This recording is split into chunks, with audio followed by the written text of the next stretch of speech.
অনেকেই তো সন্দেহ প্রকাশ করে আপনি আসলে দেশি নাকি পাকিস্তানি। আমি আসলে এনজয় করার মোমেন্টে নাই। হিংসাটা করে তাদের উদ্দেশ্যে কি বলতে চান? ডেফিনেটলি এটা কে না চায়, যদি হয় তাহলে ভালো।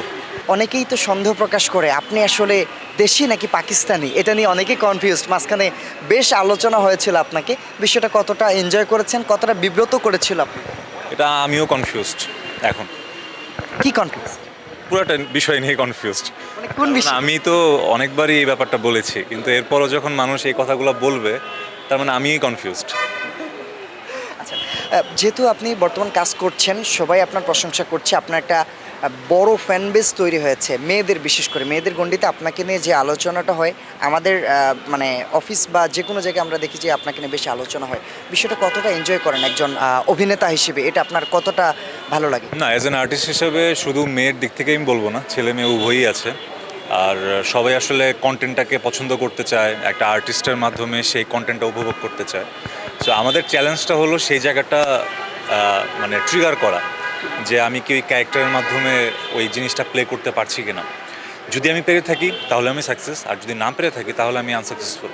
সো আমি আসলে এনজয় করার মোমেন্টে নাই, আসলে এটা স্ট্রাগলিংয়ের টাইম। সো আমি আসলে ভাবি যে এই ব্যাপারটা নিয়ে আরও বেশি ঘাটাঘাটি করা উচিত, কারণ বাংলাদেশে এখন যথেষ্ট ভালো ভালো কাজ হচ্ছে, ইন্ডাস্ট্রি গ্রো আপ হচ্ছে, অনেক ভালো ভালো আর্টিস্ট, অনেক বাংলাদেশের অনেক যারা অ্যাক্টররা আছে তারা দুর্দান্ত কাজ করছে। সো এটা আসলে এত এনজয় করার টাইম না যে আমি আসলে কি করছি সেটা নিয়ে ভাবার সময় না, আমি কি করব তারপরে প্ল্যানটা কী হবে সেটা নিয়ে ভাবার বিষয়।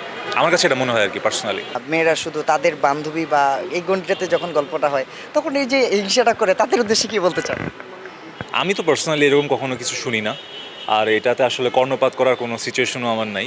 আমি যেটা বললাম, আমার নিজস্ব লাইফ, পার্সোনাল লাইফ অনেক ব্যস্ত, অ্যান্ড সবসময় সেখানেই কাজ করা হয়। আর আমি কাজ করি, কাজের বাইরে আমি এত কিছু শুনিও না, কে কী বলে না বলে।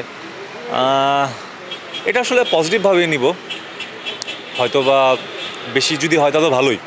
ডেফিনেটলি এটা কে না চায়, যদি হয় তাহলে ভালো। ওকে।